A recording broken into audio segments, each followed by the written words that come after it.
Olá, eu queria começar o programa hoje falando sobre a salvação.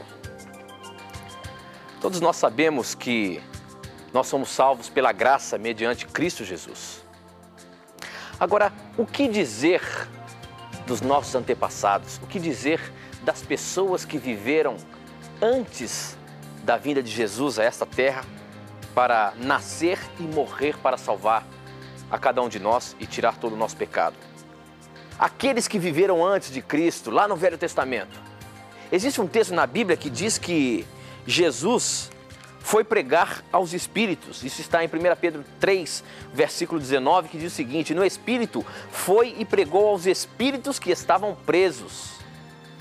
Esses eram os espíritos daqueles que não tinham obedecido a Deus quando ele ficou esperando com paciência nos dias em que Noé estava construindo a barca. As poucas pessoas que estavam nela, 8 ao todo, foram salvas pela água. Será que esse texto fundamenta a ideia de que aqueles que viveram antes da vinda de Cristo, da primeira vinda de Cristo a essa terra, Cristo foi lá e pregou aos mortos para ainda assim salvar aqueles que haviam vivido antes de Cristo? Será que é isso que esse texto está querendo dizer? Afinal, e aqueles que viveram antes de Cristo? Como que eles puderam ou poderão ser salvos? Esta e muitas outras questões você acompanha agora, pois está no ar, Na Mira da Verdade.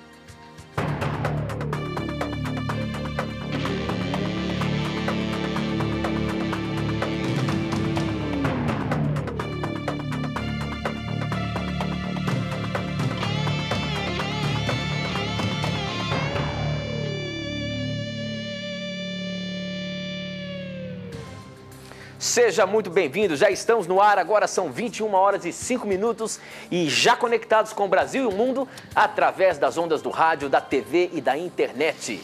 Nós podemos falar com todas as pessoas, onde quer que estejam através da internet. Nós temos aqui recebido perguntas de pessoas que nos assistem na China, pessoas que nos assistem no Japão, pessoas que estão acompanhando o nosso programa em Portugal, na África, em Angola, enfim, em várias cidades, nos Estados Unidos. Nós temos recebido perguntas de todas as pessoas. Portanto, as ondas da internet chegam, a gente não consegue nem imaginar. Mas você que está aqui no Brasil, você que está assistindo a programação através da Sky, canal 17, através da TV aberta na sua cidade, obrigado pelo carinho da sua audiência. E a você que nos ouve pela Rádio Novo Tempo, obrigado pela sua audiência também, tá bom? Nós começamos hoje o nosso programa. Primeiro eu quero começar cumprimentando meu amigo e professor Leandro Quadros. Como é que vai, professor? Agora a gente só se vê aqui no Na Mira da Verdade às terças-feiras, não é isso? Pois é, meu amigo. Enquanto a Novo Tempo, graças a Deus, está crescendo, não é? Aumentando a sua estrutura, continuaremos ao vivo às terças à noite. Depois, né, voltaremos às quintas-feiras à tarde também ao vivo. Eu queria, Tito, aqui mandar um abraço para uma turma muito bacana e especial que nos recebeu tão bem neste último final de semana. Sim. Que é todo o pessoal, toda a população de Caldas Novas, né? Nos receberam tão bem. Nós tivemos uma programação especial em que irmãos de várias igrejas estiveram conosco. Eu lembro com carinho de um casal da igreja presbiteriana que veio de Brasília. Foi até Caldas Novas assistir a programação, né? Amigos, irmãos católicos, da Assembleia de Deus, batistas, quadrangular. Que Deus abençoe a todos vocês que estiveram conosco nessa programação. E eu queria mandar um abraço também para a senhora Matilde Assunção de Moura, de São José dos Campos. Ela estava para fazer um cateterismo, né? E ela é uma telespectadora. E eu orei pela senhora, dona Matilde. Eu tenho certeza que Deus vai continuar abençoando a sua vida. Ok, professor. Eu também não posso deixar de mandar um abraço para os nossos queridos ouvintes da Rádio Novo Tempo que acompanham o nosso programa. A gente não pode esquecer, eles estão ali ligadinhos, ouvindo a gente. E eu quero dizer a você que está aí lá no Sul, lá no Rio Grande do Sul, nós estaremos aí domingo em Porto Alegre, numa programação que vai ser da Casa Aberta. No final do programa eu vou dizer mais alguma coisa para você, tá bom? Mas olha, um abraço muito carinhoso para você que está nos acompanhando através da Rádio Novo Tempo. Professor, eu já quero começar com essa pergunta que eu fiz a abertura aqui, professor. Certo. Essa é uma pergunta que chegou no nosso blog e eu vou lê-la na íntegra para a gente contextualizar esse assunto que falamos com relação à salvação, com relação se Jesus foi pregar aos mortos, o que quer dizer isso. Olha só, quem mandou essa pergunta aqui, não está aqui anotado o nome, mas ela vai identificar que foi ela. Sou da Igreja Batista e em uma aula da Escola Bíblica Dominical, estávamos discutindo sobre o arrebatamento e fizeram uma pergunta interessante. O que acontece, ou melhor, o que aconteceria às pessoas que morreram antes de Cristo? E morrer, antes de Cristo, vir aqui e morrer na cruz para nos salvar. O professor ficou em dúvida, mas acabou explicando que essas pessoas tiveram a chance de se converterem por ocasião de que Cristo, quando morreu, pregou aos mortos. Ele usou o texto de 1 Pedro 3,19, onde diz que pregou aos espíritos em prisão. Podemos entender dessa forma? Cristo pregou aos que morreram antes do sacrifício na cruz? Olha aí, professor, a pergunta ela é complexa. Certo. Será que a gente pode entender assim que esse texto é que está fundamentando de que Jesus pregou aos presos, pregou aos mortos, isso para aquelas pessoas que viveram antes de Cristo? Agora, se for isso, como é que fica aí a questão da imortalidade da alma? Qual que é a sua resposta para esse questionamento, professor? Vamos lá, meu amigo. Obrigado a esse querido irmão Batista que enviou esta pergunta. Veja bem, querido irmão, esse texto de 1 Pedro 3,19, ele não está falando de uma segunda oportunidade de salvação após a morte. Esta é uma crença que até mesmo, pelo menos que eu saiba, os batistas tradicionais não aceitariam, né? Porque nós cremos, todos nós, todos os protestantes, né? Pelo menos quase todos, que a oportunidade de salvação de uma pessoa é enquanto ela está viva. Por exemplo, há textos como Hebreus 3,13, que mostra isso de forma clara, que após a morte a pessoa não está consciente para receber uma segunda oportunidade de salvação. Hebreus 3,13 diz o seguinte: pelo contrário, exortai-vos mutuamente cada dia durante o tempo que se chama hoje, a fim de que nenhum de vós seja endurecido pelo engano do pecado. Aqui o autor de Hebreus diz que nós devemos ser exortados no tempo que se chama hoje, para que no futuro o nosso coração não seja endurecido pelo pecado. Então, biblicamente, não há uma oportunidade de salvação depois da morte. Você pode ler este princípio também em 2 Coríntios, capítulo 6, versículo 2, onde o apóstolo Paulo afirma que hoje é o dia da salvação. Então, o morto, ele não tem mais oportunidade de salvação. A oportunidade dele é em vida. Esse é um ensinamento bíblico aceito de forma geral, né, pelos protestantes e também pelos católicos, na sua boa parte. Agora, é importante que você converse com seu professor de escola dominical e diga para ele isso. E mostre para ele que 1 Pedro 3,19 não tem nada a ver com o fato de Cristo pregar a espíritos. Nada a ver com isso, né? Por exemplo, nós precisamos entender 1 Pedro 3,19 quando lendo a partir do versículo 18 até o 20. Aí nós vamos descobrir quem são esses espíritos em prisão. Porque se nós pegarmos o verso isoladamente, nós vamos criar uma doutrina que não existe na Bíblia, né? Então eu vou ler a partir do verso 18 e vai ficar mais claro para você. Diz assim: pois também Cristo morreu uma única vez pelos pecados, o justo pelos injustos, para conduzir-vos a Deus, morto sim na carne, mas vivificado no Espírito, no qual também foi e pregou aos espíritos em prisão. Bom, a primeira parte diz o seguinte, que não foi Cristo quem pregou a esses espíritos. Aqui no final do verso 18, diz que Cristo foi vivificado no Espírito, ou seja, ele foi ressuscitado. E neste Espírito ele pregou aos espíritos em prisão. Ou seja, este Espírito aqui, que vivificou a Cristo, de acordo com Romanos 8,11, é o Espírito Santo. Então, no qual foi e pregou aos espíritos em prisão, é no Espírito Santo. Não foi Cristo que desceu até um suposto inferno e pregou a mortos. Foi o Espírito Santo, de acordo com o contexto. E aí você vai no o versículo... Espírito Santo desceu... Como é que foi? O Espírito Santo o quê? Não, por meio do Espírito Santo, Cristo pregou a esses espíritos. Agora eu vou ver no verso 20, Tito, quem são esses espíritos. Ok. Tá? O verso 20 diz assim: os quais noutro tempo foram desobedientes, quando a longanimidade de Deus aguardava nos dias de Noé, enquanto se preparava a arca, na qual poucos, a saber, 8 pessoas, foram salvas através da água. Esses espíritos em prisão, por meio de quem Cristo pregou através do Espírito Santo, são os antediluvianos. A Bíblia usa neste texto a palavra espíritos em referência a pessoas que estavam vivas nos dias de Noé. Então, lendo do verso 18 ao 20, você conclui o seguinte, que Cristo, por meio do Espírito Santo, falou ao coração dos antediluvianos. Naquela época. Naquela época. Então o texto... Não no momento, não ali no tempo de Jesus, né? Não. Na época do dilúvio. Ah, ok. Né? E esta prisão na qual eles se encontravam, nós interpretamos isso lendo Provérbios 5:22. Lá é dito que o pecado prende o pecador.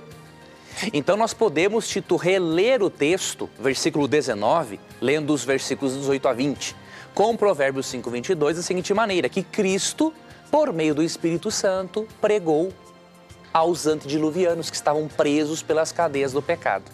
Então o texto não fala nada de imortalidade da alma e muito menos o texto vai ensinar uma heresia de que Cristo, ou melhor, de que os mortos podem receber uma segunda chance. Essa é uma heresia muito perigosa, porque senão qualquer um pode pensar o seguinte, não, eu vivo neste mundo do jeito que eu quiser, eu peco à vontade, e aí quando eu estiver morto, Deus me dá uma segunda chance. Essa é uma teoria perigosíssima, que vai fazer com que muitas pessoas percam a sua salvação. E nós não devemos esquecer de uma coisa, todas as pessoas, em todas as épocas, foram salvas por Jesus Cristo. Atos capítulo 4, verso 12, diz que não há salvação por meio de nenhum outro ser. E as pessoas que viveram antes de Cristo e que exerceram fé no Cordeirinho que morreu no lugar delas, no sacrifício, elas estavam exercendo fé no Senhor Jesus Cristo. E, portanto, o único meio de salvação é por meio de Cristo. E isso quando a pessoa está viva. Ok, professor. Bom, o nosso tempo está correndo aí, as perguntas estão chegando, a gente tem que ir para um intervalo, mas não sai daí não, a gente volta já já com muito mais.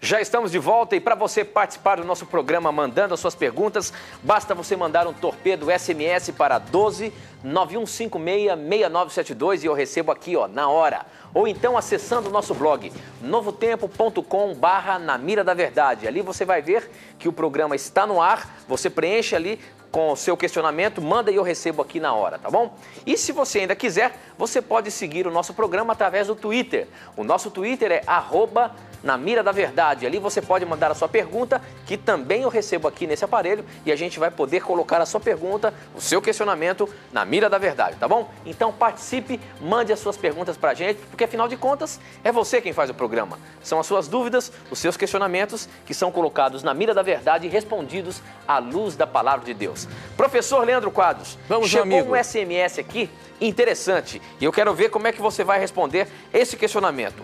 O que Jesus quis dizer nesses versos de Mateus 24, 19 e 20? Eu vou ler aqui para a gente contextualizar o assunto. Pode ler, Mateus 24, no versinho 19 e 20, professor, diz o seguinte: ai das mulheres grávidas e das mães com criancinhas naqueles dias. Orem a Deus para que vocês não tenham de fugir no inverno ou no sábado.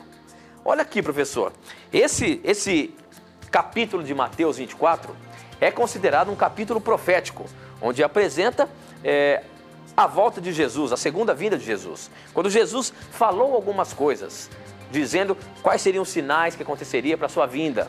Agora, esses dois versículos, professor, está nos amedrontando um pouquinho, principalmente as mulheres. O que está querendo dizer isso daí? Aqui é o seguinte, Tito, nós precisamos ter em mente que em Mateus 24 há dois tipos de sinais, né? Há sinais, é claro, que anunciam a volta de Cristo a este mundo, mas há sinais que se referem exclusivamente à destruição de Jerusalém no ano 70 depois de Cristo. Então, o que acontece? Aqui se menciona o fim do mundo. E a destruição de Jerusalém para o judeu já era o fim do mundo, né? Então, aqui é uma mistura de sinais. Alguns sinais se referem à destruição de Jerusalém no ano 70 depois de Cristo e outros sinais se aplicam, claro, aos nossos dias. Então, quando Cristo diz no verso 19, ai das grávidas naquele dia, é porque quando o exército romano invadiu Jerusalém, sob o comando do general Tito, né, o que acontecia? As grávidas eram mortas, assassinadas de forma impiedosa. Então, Cristo está aqui profetizando os horrores que aconteceriam em Jerusalém pela invasão do exército romano. E quando ele fala no versículo 20, ore para que a fuga não seja no inverno e nem no sábado, Cristo está falando o seguinte, que se a fuga fosse no inverno, ia ser mais difícil, eles terem que fugir de Jerusalém. E se fosse no sábado, ia também ser complicado pelo seguinte, porque no sábado seria o dia que eles estariam adorando a Deus, todos reunidos juntos. E aí o Império Romano os pegaria com mais facilidade. Então nós precisamos analisar os versículos e não sairmos por aí amedrontando as pessoas. Algumas pessoas, de forma desinformada, dizem o seguinte, não, nós não devemos ter mais filhos nesses tempos, porque Jesus está voltando.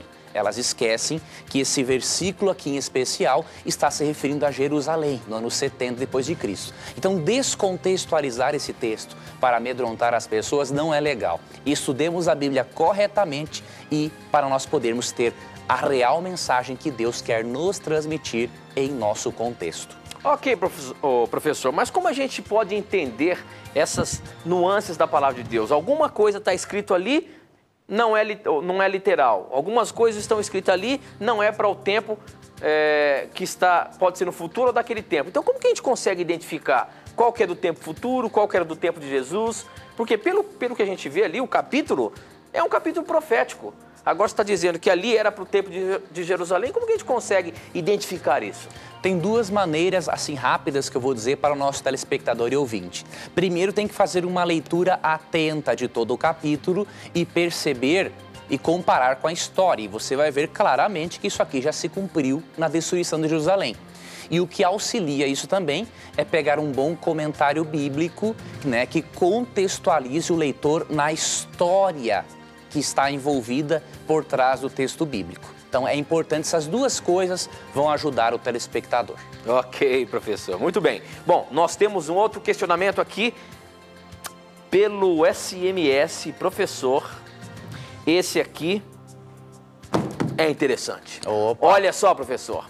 Os adventistas acreditam que Jesus é o próprio Deus?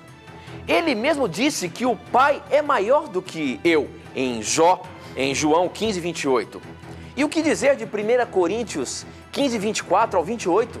E também quando ele diz, agora é-me dado todo o poder no céu e na terra. Ora, não se dá a alguém aquilo que ele já possui.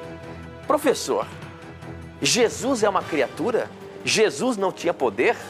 Por que nesses textos Jesus fala, agora eu tenho poder? Se ele era Deus, ele já tinha esse poder, não precisava falar isso. E ele também não precisava falar que eu sou igual ao Pai, como que ele fala aqui, ó. O Pai é maior do que eu. O próprio que Deus é maior do que eu. Como é que fica essa situação? Jesus se coloca de uma forma inferior, dando a entender que ele é uma criatura e não Deus, é isso? Aí acontece o seguinte, primeiro, essa referência de que Jesus fala, o Pai é maior do que eu, não está em João 15, 28, mas João 14, 28. Olha aí, professor. Então, o que acontece? Nós temos que entender uma coisa, querido telespectador. Existem dois tipos de textos sobre Jesus Cristo na Bíblia. Se você se deter a um tipo de texto, você vai chegar a uma compreensão errada da pessoa de Cristo. Por exemplo, a mesma Bíblia que em João 14, 28 fala assim, o Pai é maior do que eu, olha o que essa mesma Bíblia diz sobre Jesus em Isaías 9, verso 6. Diz o seguinte: porque um menino nos nasceu, um filho se nos deu. O governo está sobre os seus ombros, e o seu nome será Maravilhoso Conselheiro, Deus Forte, Pai da Eternidade, Príncipe da Paz. Ora, a mesma Bíblia onde Cristo afirma que o Pai é maior do que Ele, a mesma Bíblia diz que Cristo é Deus Forte e Pai da Eternidade. Será que isso é uma contradição? Não é uma contradição. Se existir a contradição é porque nós lemos o texto de forma errada. Outra coisa, a mesma Bíblia diz em Atos 3,15 que Cristo é o autor da vida. Se Ele é o autor da vida, como que Ele pode ter sido criado? Veja, não bate. Então você precisa analisar esses textos que você mencionou à luz dos outros textos. Colossenses 2,9, por exemplo, afirma que em Cristo habita corporalmente toda a plenitude da divindade. Ou seja, Ele não é menor e nem maior que Deus o Pai. Existem dois grupos de textos na Bíblia sobre Cristo. Aqueles que falam do Cristo divino e aqueles que falam do Cristo humano encarnado. Na sua condição de encarnado, Cristo era inferior ao Pai. Porque Cristo tinha uma função inferior à de Deus o Pai. Agora, na essência divina, Cristo é igual ao Pai. Porque Colossenses 2,9 afirma que nele habita corporalmente toda a plenitude da divindade. Então, querido telespectador e ouvinte, se você ao ler a Bíblia e ao ler sobre Jesus, você levar em conta que existem dois tipos de textos sobre Cristo, você não vai achar contradição na Bíblia. Você vai perceber que há textos que falam do Cristo divino e há textos que falam do Cristo encarnado, na sua função de inferioridade em relação ao Pai. Mas isso é apenas na sua função e não na sua essência divina. Agora, uma outra coisa, professor, é que isso também dá a entender que isso estaria, se Jesus fosse um ser criado, você também derruba por terra a questão da Trindade. Sim, né? É por isso... Deus Pai, Deus Filho e Deus Espírito Santo. Agora, existem na internet aí vários vídeos que estão falando sobre isso, que não existe a Trindade. Inclusive, intitulados Adventistas do Sétimo Dias, Berianos. O que você tem a dizer sobre isso? Pois olha, com todo respeito a esse pessoal, esse é um movimento dissidente que não sabe o que está dizendo, certo? Quando eles vão falar sobre Trindade, falam só bobagem, que não existe nada na Bíblia. Né? Então, por exemplo... Mas eles estão se fundamentando na Bíblia, viu, professor? De forma errada. Se fundamentando. Inclusive, usam a senhora Ellen White para também fundamentar o que eles estão falando. Quando lemos Mateus capítulo 4, Tito, nós vemos que até o diabo usou a Bíblia. Né? Então, até o diabo usou a Bíblia para tentar enganar Cristo. Então, por exemplo, quando os berianos dizem que Mateus 28, 19 não está no original grego, isso é até uma blasfêmia. Né? Nós temos aqui, por exemplo, um Novo Testamento grego. Até vou mostrar isso aqui para o nosso... Eu não vou poder mostrar agora, aqui essa câmera não vai pegar, mas aqui em Mateus 28, 19 tem 3 expressões. Né? Menciona-se Patrós, que é o Pai, Huios, que é o Filho, e Hagion Pneumatos, que é o Espírito Santo. Então, esses movimentos dissidentes não vale nem a pena comentar, porque o tipo de argumentação é tão fraca que só ilude quem não estuda a Bíblia de verdade. E quem fala que Mateus 28, 19 não está aqui no grego, muitas vezes a pessoa que nem sabe de grego. Ele fala isso porque ele fala porque ouviu simplesmente falar. Você não consegue mostrar aí, né, professor? Não, a câmera, como nós não estamos assim com a outra câmera disponível, eu acho que nós não vamos conseguir, né? Pode dar de frente? Então a de frente aqui o câmera me informou. Mostra de frente aí pra gente provar o que você está falando aí, Vamos professor. mostrar aqui Mateus 28, 19, né? Então, quando um movimento dissidente diz que não existe Trindade, isso é uma loucura. A Trindade é uma doutrina bíblica fundamentada, né? E existe muito antes de qualquer igreja existir, né? Eu vou pegar aqui Mateus 28, 19. Eu até tenho já essas palavrinhas sublinhadas aqui. Eu vou pegar uma caneta só para apontar aqui. Eu vou mostrar aqui na câmera bem de frente. Tentar mostrar esse... É claro que muitos telespectadores não vão poder ler o texto, mas eu vou mostrar a existência da palavra. Então eu vou colocar aqui na câmera primeiro, aqui ó, essa palavrinha aqui no grego ó, é patros, pai, batiza em nome do pai. Aqui está huiou, filho, e batiza em nome do Hagios Pneumatos, Espírito Santo. Então, deixa eu mostrar mais aqui para frente, ó, aqui em cima, ó. Aqui está assim, kata mataion, ou seja, de acordo com Mateus. E aqui está o capítulo 28. E aqui automaticamente o versículo 19. Então, o indivíduo que diz que esse texto não está no grego, ele está mais por fora que arco de barril, né? Ou ele precisa se informar mais, e ele tem que parar de acreditar nessas bobagens que se curvam aí na internet, né? Então, nós não... Ó, esse texto aqui no grego já é suficiente para mostrar a existência da Trindade, sem falar em centenas de textos que nós poderíamos dizer aqui. Graças a Deus, amigo ouvinte e amigo da TV. A doutrina da Trindade é fundamentada na Bíblia. Só não vê quem não quer.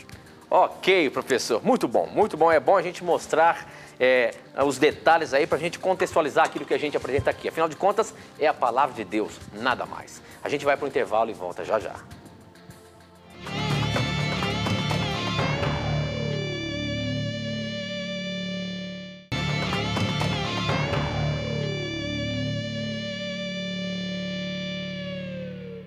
Já estamos de volta, agora são 21 horas e 33 minutos, estamos ao vivo aqui pela Rede Novo Tempo e para você participar do nosso programa, basta você mandar um torpedo SMS para 12 9156-6972. Mande a sua pergunta que eu recebo ela aqui na hora. Ou então acesse o nosso blog novotempo.com/na mira da verdade. E se você acessar o nosso blog, além de você poder mandar as suas perguntas para o programa que está ao vivo, você vai poder ver todos os programas na Mira da Verdade anteriores que já foram passados aqui.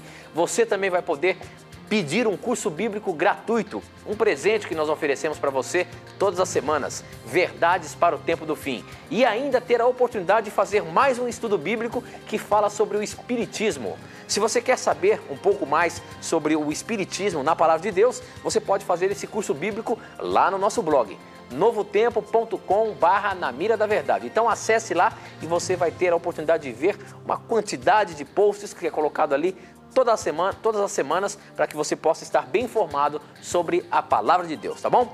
Professor Leandro Quadros. Vamos, meu amigo. O próximo questionamento aqui é o seguinte: Satanás tentou destruir a Bíblia e não conseguiu. Então ele resolveu confundir.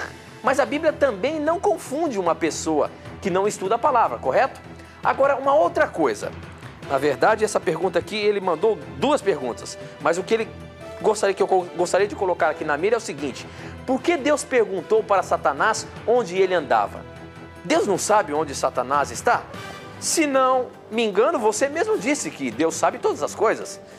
Como é que fica essa questão desse texto aí, lá em Jó, quando Deus falou onde é que andava Satanás? Será que Deus não sabia onde ele estava? Por que Deus fez essa pergunta aí, professor? Aqui é o seguinte, querido telespectador, ali Deus estava, se você ler Jó capítulo 1, versículo 6, né, você percebe ali que Deus não estava sozinho. Diz assim em Jó capítulo 1, verso 6, num dia em que os filhos de Deus vieram apresentar-se perante o Senhor, veio também Satanás entre eles. Então perguntou o Senhor a Satanás, de onde vens? Então por que Deus fez essa pergunta? Porque ali, junto a Deus, estavam outros anjos. E os anjos não são oniscientes como Deus. Então Deus precisava fazer essa pergunta a Satanás, até para que os anjos soubessem de onde ele vinha e para que os anjos se contextualizassem do que ia acontecer a partir daquele momento, quando Satanás iria trazer doenças sobre Jó e tentar fazer com que Jó blasfemasse de Deus. Então Deus fez essa pergunta para estimular Satanás a falar perante todas as criaturas que estavam testemunhando aquele evento ali, tá bom? Então foi por eles que Deus fez a pergunta e não por causa do próprio Deus. Ok. Outra questão que chegou pelo nosso blog é o seguinte, ela até fala assim, ó, sou católica, mas não perco um programa na Mira da Verdade. Obrigado pelo carinho da sua audiência. Adoro demais esse programa. Mas, por favor, leiam a minha pergunta. Sua pergunta está na Mira da Verdade. É a seguinte, o que vocês acham desse homem que se diz aí ser o Cristo, o tal de Henri Cristo? O que a Bíblia diz a respeito disso? Será que Deus não poderá castigá-lo por ele se dizer o Cristo? Professor, a gente sabe que a Bíblia fala de falsos profetas, falsos cristos que aconteceria no final dos tempos. o que vai acontecer com essas pessoas? E isso já está acontecendo nos nossos dias? Esse, de repente, é um exemplo disso? Ou será que esse realmente é o Cristo, professor? Olha que interessante. A Bíblia fala em Mateus 24 o seguinte, ó. Porque surgirão falsos cristos e falsos profetas, operando grandes sinais e prodígios para enganar, se possível, os próprios eleitos. Então a Bíblia menciona que realmente surgiriam falsos cristos, pessoas dizendo que eram Jesus Cristo, mas que na verdade não são. Eu não posso julgar as intenções do Henrique Cristo. Né? A gente percebe que ele é uma pessoa boa, uma pessoa bem-humorada, né? Muitas pessoas se divertem ao vê-lo. Eu não posso julgar as intenções dele, se ele faz isso por maldade ou não. O que eu posso perceber, né? Ali, pelo pouco que eu posso ver dele, é uma pessoa jóia, uma pessoa bacana. Mas agora, eu posso garantir que ele não é o Jesus Cristo. Por quê? Aqui em Mateus 23, é dito o seguinte: então, se alguém vos disser, eis aqui o Cristo, ou ei-lo ali, não acrediteis. Ou seja, Cristo diz o seguinte: se alguém disser que Cristo está aqui, ou está lá, ou está em algum lugar, não acredite. Por quê? O verso 27 responde: porque assim como o relâmpago sai do Oriente e se mostra até no Ocidente, assim há de ser a vinda do Filho do Homem. Ou seja, e Cristo não pode aparecer em todos os lugares ao mesmo tempo no céu. E aqui diz que o verdadeiro Cristo viria como um relâmpago, aparecia do Oriente ao Ocidente. E que nós não deveríamos acreditar se um Cristo aparecesse no interior de uma casa, em algum lugar, em alguma localidade. Então, por esse texto, você já vê que ele não é o Jesus Cristo verdadeiro, né? E aí você vai para Apocalipse 1:7. Lá é dito que eis que Cristo vem com as nuvens e todo olho o verá, até aqueles que o traspassaram. Até o momento ninguém ressuscitou daqueles que traspassaram a Cristo para ver Cristo voltando. E Tessalonicenses 4:13-18 afirma que quando Cristo vier, ele virá ao som de uma grande trombeta no céu e os mortos ressuscitarão. São eventos que não aconteceram e que são suficientes para mostrar que o verdadeiro Jesus Cristo ainda não voltou em glória e majestade. Ok, professor, estou aqui no Twitter agora, tweetando com os nossos amigos que estão com a gente aqui, ó, e tem muita gente conectada com a gente. Eu quero mandar um abraço aqui pro Gelton, pra Isabela, deixa eu ver, pra Anne, o Asterlindo, olha quanta gente, a Débora, Antônio Marcos, ixi, tem muito aqui, tem muita gente. Eu quero colocar uma pergunta aqui do Joy Espósito, deixa eu ver se é essa aqui mesmo. Deus pode colocar doenças em entes queridos para nos punir? Para forçar uma conversão, por exemplo? Olha só o questionamento, ô professor. Será que Deus permite que aconteça certas coisas na vida para que a gente possa atentar e sentir a necessidade de Deus, por exemplo? Um acidente na família, alguém que morre. Será que isso pode ser um meio pela qual Deus usa para chamar a nossa atenção a Ele? Você deu uma resposta já aí, Tito. Deus permite. Permite? Permite. Então, a pergunta do telespectador, Deus coloca a doença, Deus não faz isso. Né? Porque aqui, em Tiago 1,13, é dito o seguinte, vou ler esse versículo. Ninguém ao ser tentado diga, sou tentado por Deus, porque Deus não pode ser tentado pelo mal e Ele mesmo a ninguém tenta. Então, esse é um detalhe. Deus, ele não coloca a doença em alguém para essa pessoa se converter. Agora, a doença vem como resultado do pecado, resultado das transgressões da lei da natureza, ou pode até acontecer uma influência direta do diabo, né? Agora, Deus não coloca uma doença num parente por culpa nossa, por exemplo. Tem um texto que seria importante também para esse nosso querido telespectador, que é Ezequiel, capítulo 18, né? Versículo 20, se não estou enganado. Ezequiel 18, 20. Isso mesmo, aqui diz assim, ó. A alma que pecar, essa morrerá. O filho não levará a iniquidade do pai, nem o pai a iniquidade do filho. A justiça do justo ficará sobre ele e a perversidade do perverso cairá sobre ele. Ou seja, Deus não vai castigar uma pessoa no meu lugar. Não é? Deus não faz isso. Então, por exemplo, se eu sou uma pessoa que sirvo a Deus, obedeço às leis de saúde de Deus e um parente meu peca, Deus não vai fazer com que eu fique doente por causa dele. certo? Então Deus não age assim. Então lembre-se que Deus pode sim permitir certas coisas. Ele permite. Tudo acontece sob a permissão de Deus. Agora, isso não significa que Deus seja o originador do mal, porque quem origina o mal é o diabo e não Deus. Muito bem, professor. Ainda nas interrogações dos nossos tuiteiros, a Isabela faz o seguinte questionamento, professor. Se Deus fez tudo em ordem, na criação, por exemplo, como pode ter criado as plantas e depois o sol, sendo que as plantas precisam dele na fotossíntese, por exemplo? Deus criou primeiro as plantas e depois o sol, foi isso? Na forma da criação, professor? E se foi assim, que ordem é essa de Deus? Interessante essa pergunta. Essa pergunta, na verdade, já é uma refutação contra a teoria macroevolutiva. Porque, sendo que Deus fez as plantas primeiro para depois o sol, porque tem algumas pessoas que creem no evolucionismo teísta, não é? Então aqui haveria um problema, porque se Deus criou as plantas e dali a alguns milhares de anos ele criou o sol, isso significa que as plantas ficaram milhares de anos sem o sol para realizar a sua fotossíntese? Então, na verdade, esse questionamento da nossa internauta é uma ajuda a nós que somos adeptos da teoria criacionista. Por que foi possível, então, Deus criar primeiro as plantas e depois o sol? Simplesmente porque quando Deus criou as plantas, não é? Pouco tempo depois Deus fez o sol. E aquele pouco tempo que essas plantas ficaram sem o sol não atrapalhou a fotossíntese delas, porque Deus não criou as pequenininhas, Deus já criou as plantas como elas na verdade eram. Então passar algum tempo sem aquela luz do sol não seria problema. Levando-se em conta que em Gênesis 1 percebemos que Deus trouxe à existência uma outra luz.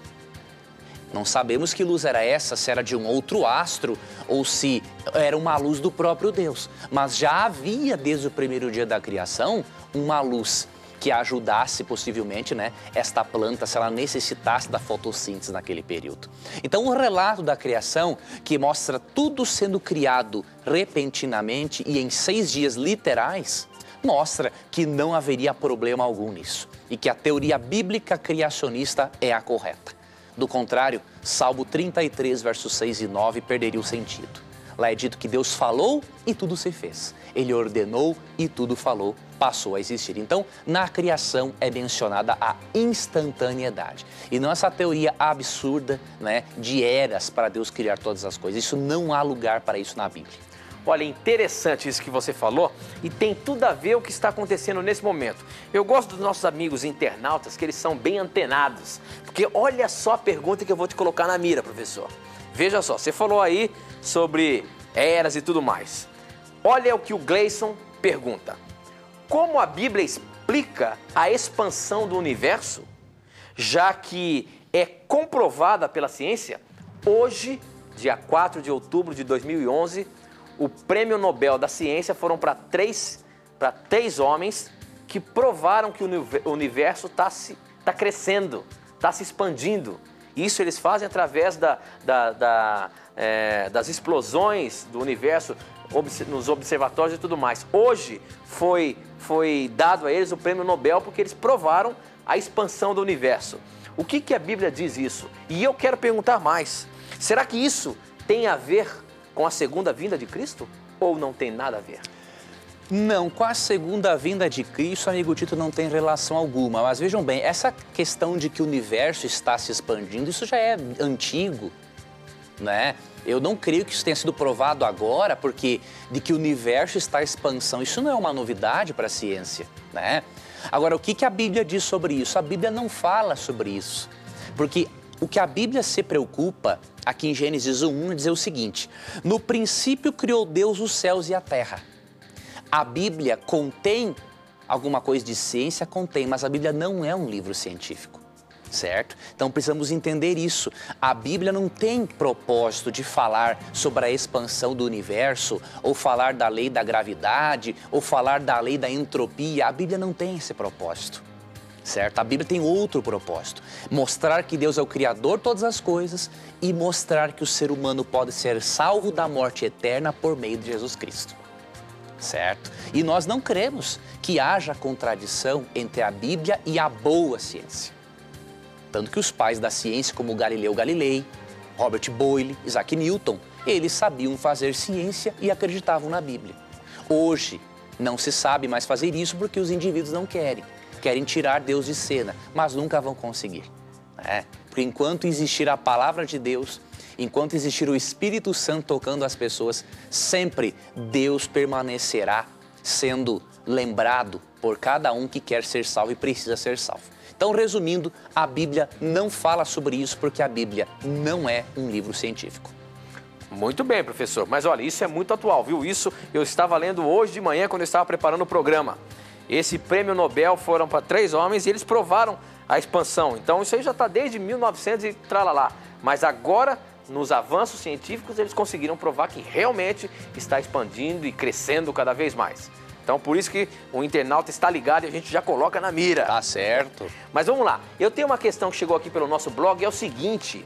Ela parece ser simples, mas eu acho que ela é bem filosófica. A questão é a seguinte: quem é o diabo? Qual o seu propósito? Por que ele faz tanto mal? Como é que surgiu essa questão do diabo aí, professor? Será que foi Deus que criou o mal? Se Deus é um Deus de amor, ele permitiu que esse ser saísse lá do céu? Como que a gente pode apresentar isso daí? Opa, tá saindo do ar aqui, professor. Tá saindo do ar aí, não tem problema. Olha a televisão velha aqui, mas Opa. você tá aí, rapaz. Enquanto isso, eu vou lendo aqui Ezequiel 28, né?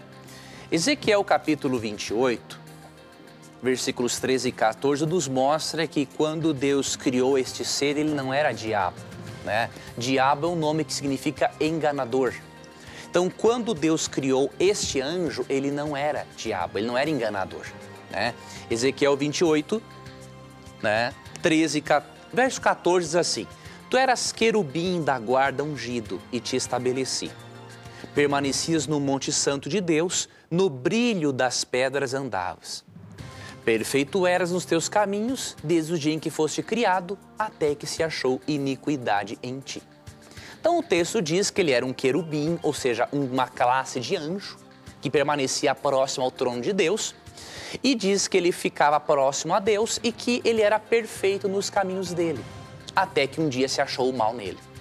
E aí no verso 17 nos mostra que elevou-se o teu coração por causa da tua formosura, corrompeste a tua sabedoria por causa do teu resplendor. Então a Bíblia explica um pouquinho de como se originou o mal nele. Por causa da formosura, ele se achou o mais elevado entre todos, não reconheceu sua dependência de Deus e, de acordo com Isaías 14, 12 a 14, ele quis sentar-se no trono como se fosse um próprio Deus. E ali se originou o mal no coração dele. Tanto que Apocalipse 12, 7 a 9 menciona que ele teve de ser expulso do céu porque ele semeou a discórdia lá e ficou insustentável a presença dele lá. Hoje o propósito dele, de acordo com 1 Pedro 5,8, é destruir. Ele sabe que os dias dele estão contados, então ele quer levar o máximo de pessoas juntamente com ele para a destruição. E por isso, se você não quiser fazer parte das fileiras dele no conflito entre o bem e o mal, você precisa fazer parte do exército de Jesus Cristo. E uma das dicas que eu lhe dou é: estude a Bíblia. Conheça o plano de salvação, conheça mais sobre os bastidores do conflito entre o bem e o mal. E uma das maneiras que você tem gratuitamente é fazendo o curso bíblico que o programa Na Mira da Verdade lhe oferece. Então peça hoje mesmo o seu curso bíblico e eu não tenho nenhuma dúvida de que você vai se contextualizar nesse assunto e Deus vai lhe dar todo o conhecimento que você precisa para você fazer a escolha correta. Muito bem, professor. E eu queria mostrar aqui qual é o curso bíblico, qual é o presente que nós oferecemos para você.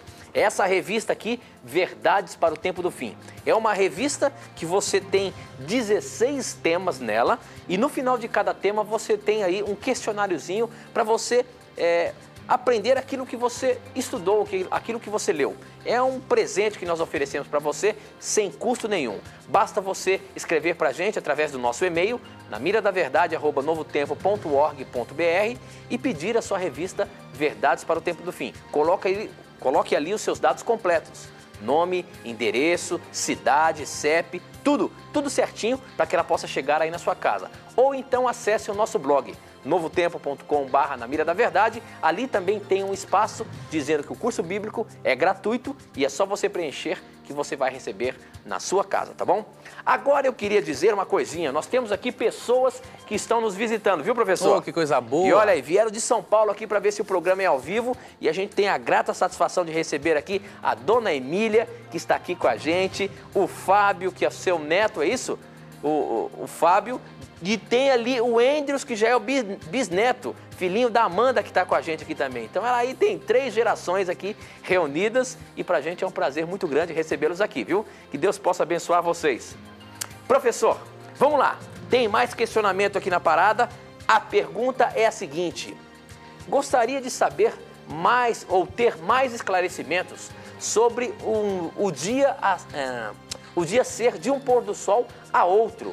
Onde encontramos isso na Bíblia? Professor, a gente tem mostrado aqui que a guarda do sábado, o sábado é um dia especial, mas a gente não tem falado muito quando é que começa o sábado. O sábado começa à meia-noite de sexta-feira, o sábado começa ao pôr do sol de sexta-feira, e se começa nesse horário, onde é que fala na Bíblia? Tem um texto aqui que é Neemias 13:19, né, que aqui nos mostra quando começa o sábado. Vou ler para nós aqui. Dando já sombra às portas de Jerusalém, antes do sábado, ordenei que se fechassem. E determinei que não se abrissem senão após o sábado. As portas coloquei alguns moços para que nenhuma carga entrasse no dia de sábado. Aqui Neemias estava restabelecendo a guarda do sábado que havia sido esquecida pelo povo de Israel. E para restabelecer a guarda do sábado, quando estava dando o pôr do sol na sexta-feira, ele colocou guardas para guardar a cidade e impedir que cargas entrassem. Ou seja, o sábado não era um dia para comércio, era um dia para descanso e para meditar nas coisas de Deus. Então aqui perceba-se que o sábado começava o quê? Quando a sombra batia nas portas de Jerusalém, ou seja, ao pôr do sol. Essa é a maneira bíblica de contagem do tempo. E quando você vai para Levítico capítulo 23, versículo 32, aqui Deus já está ensinando o povo a observar um sábado cerimonial. O que era um sábado cerimonial? Era uma festividade religiosa que também era chamada de sábado porque havia descanso naquele dia. Mas era uma comemoração separada do 7º dia da semana. E ao ensinar como celebrar isso, olha o que Deus diz em Levítico 23, 32. Sábado de descanso solene vos será, então afligireis a vossa alma. Aos 9 do mês, de uma tarde a outra tarde, celebrareis o vosso sábado. Essa expressão de uma tarde a outra tarde é de um pôr do sol a outro pôr do sol. Por quê? Quando dá o pôr do sol de sexta-feira, já não é mais dia. Começou a noite de sábado. Então isso é até uma coisa lógica. Deu o pôr do sol, já não é mais aquele dia. Já é a noite do primeiro dia. Porque na Bíblia, se você for a Gênesis, no capítulo 1, você percebe que quando Deus cria algo, ele diz assim, houve tarde e manhã o primeiro dia, houve tarde e manhã o segundo dia, houve tarde e manhã o terceiro dia. Então na Bíblia a contagem do tempo é diferente. Começa com a parte escura, pela tarde, ao pôr do sol, e depois vem a parte clara. Por isso os adventistas do 7º dia, alguns judeus e muitos outros cristãos que estão guardando o sábado por influência da TV Novo Tempo, graças a Deus, e do programa Na Mira da Verdade, observam o sábado do pôr do sol de sexta até o pôr do sol do sábado. Porque é este período dedicado, esse período Deus pediu para dedicarmos exclusivamente ao Senhor Jesus e ao benefício do nosso próximo. Ok, professor, muito bom. Outro SMS que chegou pra gente aqui. Me explique Isaías 65:20. Se não terá mais pecado nem morte, por que então o velho se diz morre e quem pecar será amaldiçoado? Olha só, esse texto de Isaías aqui está querendo dizer sobre o céu, professor? Porque em Isaías 65:20 diz o seguinte, falando do céu. nunca mais morrerão ali criancinhas de poucos dias. Ninguém morrerá antes de ficar bem velho. Morrer aos 100 anos será morrer moço. E não chegar aos 100 anos será uma maldição. Isso está falando do céu, professor? Nós temos 2 minutinhos aí. Você acha que consegue responder esse questionamento? Consigo sim. Esse texto, na verdade, não está falando do céu, mas da nova terra. Ué, e como é que fica isso? Não é a mesma coisa? Não, pelo seguinte, aqui fala da vida na nova terra, depois que a cidade santa descer aqui para o nosso planeta recriado. Mas nós não vamos viver a eternidade na nova terra? Aí é que está um detalhe. Nós precisamos interpretar esse texto levando em conta que Isaías apresenta profecias de dupla aplicação. Oxi! O que isso significa? Todas as profecias dadas em Isaías eram para o povo de Israel. Se eles tivessem sido tidos fiéis a Deus, Deus teria dado uma nova terra para eles nessas condições, em que eles plantariam, em que morrer aos 100 anos seria morrer ainda jovem. Okay. Agora, a segunda aplicação, que é para nós, esse detalhezinho não se refere a nós pelo seguinte, porque de acordo com Apocalipse 22, verso 2, na nova terra nós teremos acesso à árvore da vida. E por termos acesso à árvore da vida, nós seremos eternos. Então, profecia de dupla aplicação. Como não se cumpriu no povo de Israel isso, porque eles não foram fiéis, Deus vai cumprir isso na nossa vida, mas não esses detalhes, porque na nova terra, quando Cristo voltar, não haverá mais pecado. E nem morte. E nem morte, de acordo com Apocalipse 22, verso 2. Ok, professor, com esse texto aí, com essa sua resposta, nós chegamos ao final de mais um programa Na Mira da Verdade. Passou rápido. E olha, aproveita aí e fala aí onde é que a gente vai estar domingo, professor. Olha, eu não lembro de, assim, em detalhes o endereço, né? Você vai ter que me ajudar nisso. Eu mas também não lembro. Nós vamos estar em Porto Alegre. O pessoal chama de FAMG, né? FAMG. Exatamente. Eu acho que não sei se é uma universidade, ou sei lá o que é. Eu não estou com o endereço aqui agora, eu pensei que tivesse com você, mas não tem problema, o pessoal vai chegar lá, né? Nós vamos estar lá para uma festa bonita, teremos um Na Mira da Verdade ao vivo, né? E graças a Deus nós teremos a oportunidade de lançarmos um livro que eu escrevi de resposta a dúvidas bíblicas também neste evento. E chamado Na Mira da Verdade, Na Mira da Verdade. Então vai ser um prazer, quem estiver por lá, contarmos com a sua presença. Amanhã no blog eu irei postar maiores informações sobre o assunto. Ok, professor. Chegamos ao final de mais um programa Na Mira da Verdade e eu te encontro, além do domingo agora, na terça-feira, às 9 da noite. Tá certo, meu amigo. Um abraço a você, um abraço, querido amigo da Rádio Novo Tempo, querido telespectador. E lembre-se, sempre que você tiver a coragem de perguntar, a Bíblia, a Palavra de Deus, terá coragem de lhe responder. Muito bem, e saiba também que sempre no nosso programa, a sua dúvida, o seu questionamento sempre estarão na mira da verdade. Até o nosso próximo encontro. E tuiteiros, continue com a gente aí que vai ter mais resposta para você. Tchau!